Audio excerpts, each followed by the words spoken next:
What's going on, everybody? Welcome to another edition of Axe Creation. This is the fourth lesson for the TrueFire Next Guitar Instructor Contest. The link is down below in the description, and I would very much appreciate it if you took the time, check it out, and cast your vote. So, this lesson we're going to pick up or expand on what we did in lesson number 3. And for a quick recap of what we talked about, we discussed breaking out of our pentatonic boxes, our shapes that entrap us, because that's where all our favorite licks are. So what we did was we tried to revisualize how we view the scales that we play, and we talked about obviously our minor pentatonic. And there are only two ways that you can play this scale. Basically in front of the root or behind the root. So we have, for playing on the root note with our first finger, we have this pattern. And if we're playing behind our root, say maybe our third finger, we have this pattern. Okay, so those are the only two ways we can play our pentatonic scale. So now let's put that to work. Let's make our brains think a little bit when we play and have some fun with this. We're going to be in A minor pentatonic, and we're going to be in 7th position. And so if I put my first finger on my D string, 7th fret A, right, I have my pattern 1, A minor pentatonic. So now instead of just moving around in the same key like we did in lesson number 3, let's change it up a little bit with some pentatonic substitutions. Okay? And don't get scared by that term, it's just a big fancy musical term. So what we're going to do is jump up a 5th. Most of us know a 5th as a power chord, or if you know the intervals in your minor pentatonic scale, you know it's the 4th note, because you have root, minor 3rd, perfect 4th, 5th.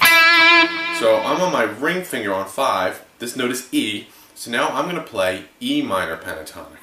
And since I'm on my ring finger, it's going to be pattern 2. And then I can continue that down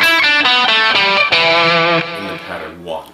Okay? So we have A minor pentatonic.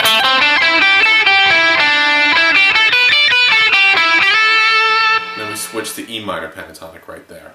And if you look at the notes in that scale, there's only one note different from A minor pentatonic, and that's the C drops down to B. And if we're thinking A minor, right, B would be our 9.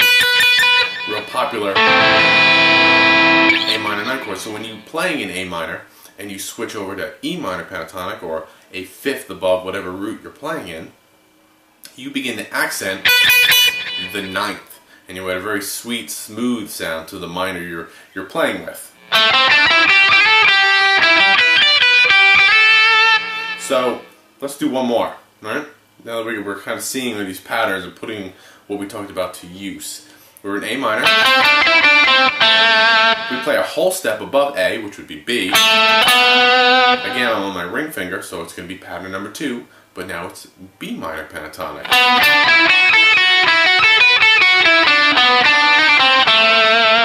Right? And when we do that, we're actually accenting the B, obviously because we're starting on it, but we're also going to be accenting F sharp, and in this case, that's going to be a major 6th. So if we put all these notes together, we're essentially just playing in A Dorian. But when we break apart and look at our patterns in the way we've been discussing, our 1-octave pentatonic patterns, that allows us to kind of just accent the note we want to, the 9 or the 6. And it also breaks up the predictability of constantly just playing in A minor pentatonic. You know, you change, one note here, one note there, completely changes the sound of what we're playing. So let's hear this in context. Put a little A minor loop on, and I put a little lick together. The transcription will be in the description below, and it'll be marked out of where I changed or used these pentatonic substitutions. So first I'm going to play the lick just in A minor pentatonic, and then I'll play it again, and I'll use the substitutions. Okay? So let's see how that sounds.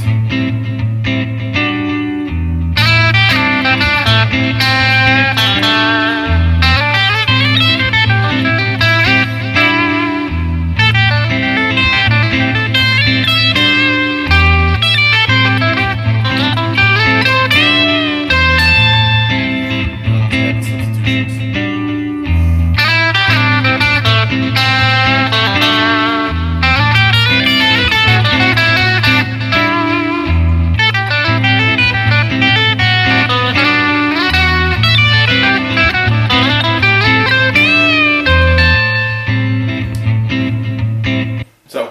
sound cliche, but adding those extra notes in gives it a very jazzy sound, but again, it breaks up the predictability of just playing in a one minor pentatonic key.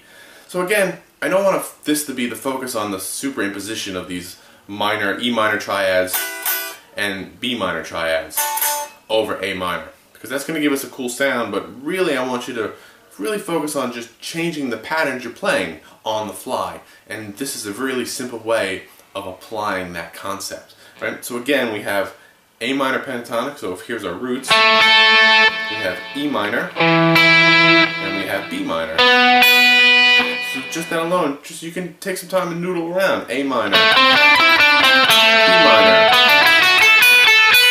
E minor, A minor. Alright, so you're putting that concept of revisualization of our scales to work. So, I hope this helps you to continue breaking out of your pentatonic scales. As always, let me know what you come up with, and until then, I'll see you next time. Thanks a lot.